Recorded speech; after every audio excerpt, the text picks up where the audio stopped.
ఇంకొక పక్కన రాజకీయాలు కొత్త నిర్వచనం తీసుకొచ్చాడు.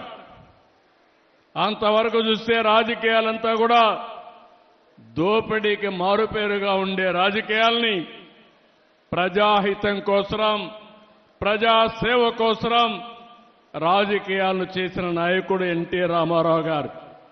మీరు ఒకసారి చూస్తే రాజకీయం అంటే పెత్తందారి విధానం కాదు, పేదల జీవితాలు మార్చేది రాజకీయం అని చెప్పి చేసి చూపించిన నాయకుడు ఎన్టీ రామారావు గారు. మీరు ఒకసారి చూసినప్పుడు బీసీలకు మొట్టమొదటిసారిగా స్థానిక సంస్థల్లో రిజర్వేషన్లు పెట్టిన వ్యక్తి ఎన్టీఆర్ అని చెప్పి నేను మీకు తెలియజేస్తున్నా. ఇదే కాకుండా మా ఆడబిడ్డలు ఈరోజు ధైర్యంగా మీరు డిమాండ్ చేసి మీ తల్లిదండ్రులు సంపాదించిన ఆస్తిలో సమాన హక్కు అడిగే అవకాశం వచ్చిందంటే అది ఎన్టీఆర్ ఇచ్చినటువంటి వరం, మీ అందరికీ ఆయన ఇచ్చిన చట్టం అని చెప్పి కూడా నేను మీకు తెలియజేస్తున్నా.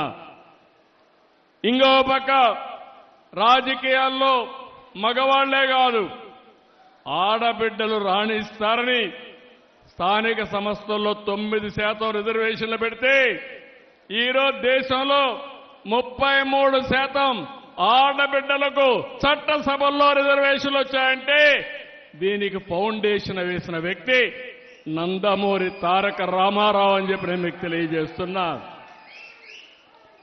అంటే ఆ రోజు ఆ మహనీయుడు ఆలోచించాడు, దానికి అనుగుణంగా పాలసీలు తీసుకొచ్చాడు, అమలు చేశాడు.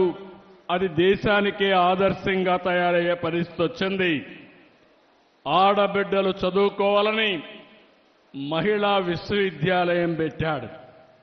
ఇంకో పక్కన బడుగు బలహీన వర్గాలకే కాకుండా పేదలు గాని, కార్మిక, కర్షక, మైనారిటీ సోదరులకి సంక్షేమ కార్యక్రమాలు తీసుకొచ్చాడు. ఆయన ఒకటే ఆలోచించాడు, పేదరికం పూర్తిగా నిర్మూలించాలనేది ఎన్టీ రామారావు గారి కళ. నేను ఒకటే చెప్తున్నా, భవిష్యత్తులో జీరో పావర్టీ, పేదరికం లేని సమాజం ఒక్క తెలుగుదేశం పార్టీతోనే సాధ్యం. అది చేసి నిరూపిస్తాం.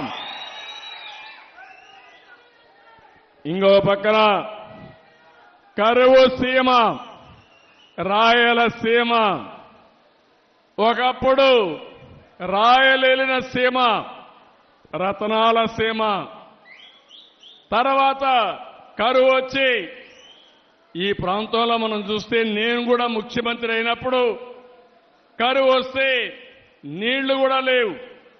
అనంతపూర్ లాంటి జిల్లా ఎడారిగా మారిపోతుందని శాస్త్రజ్ఞులు చెప్పడమే కాకుండా రాయదుర్గ ప్రాంతం అయితే ఎడారిగా మారిపోయే సూచనలు వచ్చాయి. ఎడారిగా మారకుండా నేను కొన్ని వందల కోట్ల రూపాయలు ఖర్చు పెట్టి పనులు చేసే పరిస్థితికి వచ్చాం. కానీ ఎన్టీ రామారావు గారి స్ఫూర్తిని మీరు చూస్తే ఆ రోజు తెలుగు గంగ, హంద్రి నీవ, గాలేరు నగిరి కాలువలు ప్రారంభించి రాయలసీమ రాళ్లసీమ కాదు రతనాల సీమ కావాలని ఫౌండేషన్ వేసిన వ్యక్తి ఎన్టీఆర్. ఈరోజు మీరు చూస్తే ఈ జిల్లాలో గండికోట ఆయన ఆ రోజు కట్టింది. అన్ని ప్రాజెక్టులు మనం చేసినంతా కూడా ఆయన కట్టినట్టువే. కాంగ్రెస్ పార్టీ ఏం చేయలేదు తమ్ముళ్ళు. ఈ జిల్లాలో నాయకులు కథలు చెప్పారు తప్ప ఏమన్నా చేశారా మీకని అడుగుతున్నా. ఈ జిల్లాలో ఏమైనా అభివృద్ధి అయిందా అని మిమ్మల్ని అడుగుతున్నా. తెలుగుదేశం చేసిన అభివృద్ధి తప్ప కడప జిల్లాలో ఎప్పుడూ వాళ్ళు ఏమీ చేసిన పరిస్థితి లేదు.